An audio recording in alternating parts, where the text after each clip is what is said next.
Vous recevez un message d'un Américain. Il écrit LOL, BRB, IDK. Vous ne comprenez rien. Bienvenue dans le monde du texto américain. Aujourd'hui, je vous décode 30 expressions que les Américains utilisent au quotidien sur WhatsApp, par SMS sur les réseaux sociaux. Comptez combien vous connaissez déjà et dites-moi en commentaire si l'expression numéro 30 vous a surpris. Hello everybody, it's Coach Joe, your English coach. Expression numéro 1, LOL. Ça signifie laughing out loud. Traduction, je rigole, c'est drôle. Exemple, that joke was funny, LOL. Les Américains l'utilisent tout le temps, même quand c'est pas si drôle que ça. Expression numéro 2, BRB. Ça signifie be right back. Traduction, je reviens tout de suite. BRB, someone's at the door. C'est très courant dans les conversations, surtout quand vous devez vous absenter rapidement. Expression numéro 3, IDK. Ça veut dire I don't know. Traduction, je ne sais pas ou aucune idée. What time is the meeting? IDK. C'est l'abréviation la plus utilisée pour exprimer l'ignorance. C'est super pratique. Expression numéro 4, OMG. Ça signifie Oh my God. Traduction, oh mon Dieu, c'est incroyable. Oh my God, did you see that? Les Américains l'utilisent pour exprimer la surprise ou le choc. C'est très expressif dans les textos. Expression numéro 5, BTW. Ça veut dire by the way. Traduction, au fait ou à propos. BTW, I found your keys. C'est parfait pour ajouter une information supplémentaire. C'est très naturel dans les conversations écrites. Expression numéro 6, IMO ou IMHO. IMO signifie in my opinion, IMHO signifie in my humble opinion. Traduction à mon avis ou selon moi. IMO, that movie was boring. Les Américains l'utilisent pour donner leur opinion personnelle. Expression numéro 7, TBH. Ça signifie to be honest. Traduction, pour être honnête ou franchement. TBH, I don't like this plan. C'est utilisé avant de dire quelque chose de sincère ou direct. C'est très courant chez les jeunes Américains. Expression numéro 8, ASAP. Ça veut dire as soon as possible. Traduction dès que possible ou urgemment. Send me the report ASAP. Utilisé dans des contextes professionnels et personnels. Cela indique l'urgence sans être trop agressif. Au fait, si vous avez du mal à parler anglais, n'hésitez pas à nous contacter. Nous avons déjà aidé des milliers de francophones dans plus de 60 pays du monde à parler couramment cette langue. Cliquez sur le lien dans la description de cette vidéo et nous nous ferons le plaisir de vous aider à changer radicalement votre vie grâce à l'anglais. Expression numéro 9. FYI. Ça signifie for your information. Traduction pour votre information ou bien à titre informatif. FYI, the meeting is at 3 p.m. C'est très utilisé au travail pour partager des informations. C'est professionnel et neutre. Expression numéro 10. NVM ou NM. Ça veut dire never mind. Traduction, laisse tomber, pas grave. NVM, I found it. C'est utilisé quand vous résolvez le problème vous-même ou quand vous changez d'avis. Expression numéro 11, TMI. Ça signifie too much information. Traduction, trop d'informations. J'en ai trop entendu. I don't need to know that. TMI. C'est une façon polie de dire arrête, c'est trop personnel. C'est humoristique et léger. Expression numéro 12, JK. Ça veut dire just kidding. Traduction, je plaisante. C'était une blague. You're fired. JK. C'est utilisé après une blague pour clarifier que c'était pas sérieux. Ça évite les malentendus. Expression numéro 13. SMH. Ça signifie shaking my head. Traduction, je secoue la tête, je suis déçu. He forgot again? Shaking my head. Ça exprime la désapprobation ou l'incrédulité. C'est très populaire sur les réseaux sociaux. Expression numéro 14. ICYMI, ça veut dire in case you missed it. Traduction au cas où vous l'auriez raté. ICYMI, here's the link. C'est utilisé pour partager quelque chose que l'autre a peut-être manqué. C'est utile et attentionné. Expression numéro 15, TLDR. Ça signifie too long, didn't read. Traduction, trop long, je n'ai pas lu ou bien résumé. C'est souvent utilisé pour demander ou donner un résumé. TLDR, the project is delayed. C'est très populaire dans les emails et messages longs. Faites pause et dites-moi en commentaire combien vous avez trouvé sur 15. Prenez soin d'écrire 15 s'il vous plaît parce qu'on n'a pas encore terminé. Par exemple, 9 sur 15 ou 13 sur 15. Expression numéro 16, FOMO. Ça veut dire Fear of Missing Out. Traduction, la peur de rater quelque chose. Everyone's going except me. Major FOMO.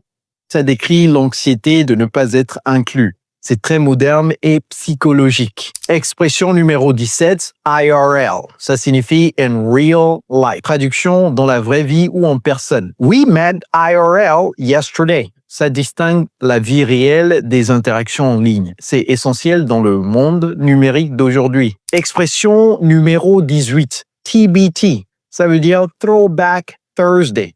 Traduction, jeudi nostalgique ou retour dans le passé. C'est utilisé sur les réseaux sociaux pour partager de vieilles photos. TBT to our trip last year. C'est très Instagram et Facebook. Expression numéro 19. DM. Ça signifie Direct Message. Traduction, message privé. DM me the details. C'est utilisé sur Instagram, Facebook, toutes les plateformes en fait. Ça demande une conversation privée plutôt que publique. Expression numéro 20. YOLO. Ça veut dire You only live once. Traduction, on ne vit qu'une fois. I'm buying it. YOLO. Ça justifie une décision impulsive ou audacieuse. C'est popularisé par la culture jeune américaine. Expression numéro 21. WTF. Ça signifie What the fuck. Traduction, c'est quoi ce bordel? Sérieux? You did what? What the fuck? Attention, c'est vulgaire. C'est normalement utilisé entre amis proches seulement. Ça exprime le choc ou la confusion extrême. Expression numéro 22. ROFL. Ça veut dire rolling on the floor laughing. Traduction, je me roule par terre de rire. Plus fort que LOL. That story is hilarious. ROFL. Ça indique que c'est vraiment très drôle. Mais bon, c'est un peu trop old school maintenant. C'est-à-dire vieux jeu. Expression numéro 23. AFK. Ça signifie away from keyboard. Traduction, absent de mon clavier, pas disponible. AFK, eating dinner. C'est très utilisé dans les jeux vidéo et chat en ligne. Ça indique une absence temporaire. Expression numéro 24. ETA. Ça veut dire estimated time of arrival. Traduction, heure d'arrivée estimée. What's your ETA? C'est utilisé pour demander quand quelqu'un va arriver ou va terminer un travail. C'est très pratique dans les rencontres et au boulot. Expression numéro 25. TTYL. Ça signifie talk to you later. Traduction, se parle plus tard. À plus. Gotta go. TTYL. C'est une façon amicale de terminer une conversation. C'est moins formel que goodbye. Écoutez, si vous apprenez des choses dans cette vidéo, prenez une seconde pour liker. Ça aide vraiment la chaîne. Et je lis tous vos commentaires. Expression numéro 26. THX ou TY. THX signifie thanks. TY signifie thank you. Traduction, merci. Got it, thanks. Les deux sont acceptables et très courants. C'est super rapide à taper. Expression numéro 27. NP. Ça veut dire no problem. Traduction, pas de problème. De rien. Thanks for helping. L'autre personne dit NP. C'est une réponse standard au THX qu'on vient de voir. C'est décontracté et amical. Expression numéro 28. BFF. Ça signifie Best Friends Forever. Traduction, meilleurs amis pour toujours. She's my BFF. C'est utilisé surtout par les jeunes et les adolescents. Ça exprime une amitié très forte. Expression numéro 29. See ya ou see you. Vous pouvez le deviner, ça veut dire see you. Traduction, à plus ou bien on se voit plus tard. Gotta run, see ya. C'est une façon rapide de dire au revoir. C'est très informel. Expression numéro 30. K ou KK. Ça signifie OK. Personne A dit Can you do this? Et personne B répond K. Attention, un seul K peut sembler sec ou agacé. KK est plus amical et positif. Les Américains font la différence. Maintenant, voici un conseil de pro. Première chose, adaptez les abréviations selon le contexte. Avec votre patron, évitez LOL et YOLO. Utilisez plutôt FYI et SAP ou bien ETA.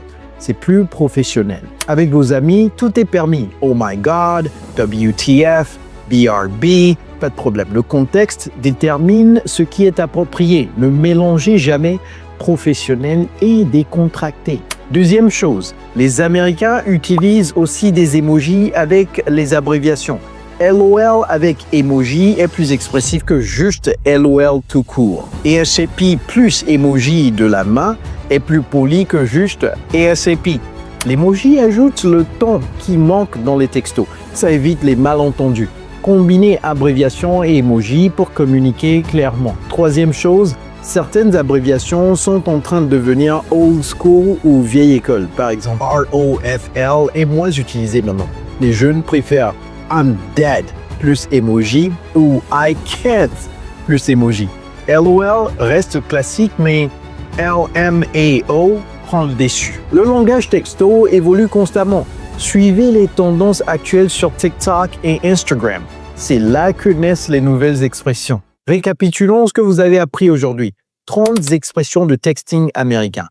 Pour la communication quotidienne, utilisez LOL, BRB, IDK, OMG, BTW. Pour donner votre opinion, utilisez IMO ou bien IMHO, TBH. Pour le travail, utilisez ASAP, FYI ou ETA. Pour réagir, dites NVM, TMI, JK, SMH. Pour les réseaux sociaux, vous pouvez utiliser ICYMI, TLDR, FOMO, IRL, TBT ou DM. Pour l'attitude, YOLO ou WTF. Pour l'humour, ROFL ou AFK. Pour terminer une conversation, TTYL, THX, TYNP ou SIA. Pour l'amitié, BFF. Et l'importance du contexte avec K comparé à KK qu'on vient de mentionner. Adaptez ces expressions selon le contexte professionnel ou amical,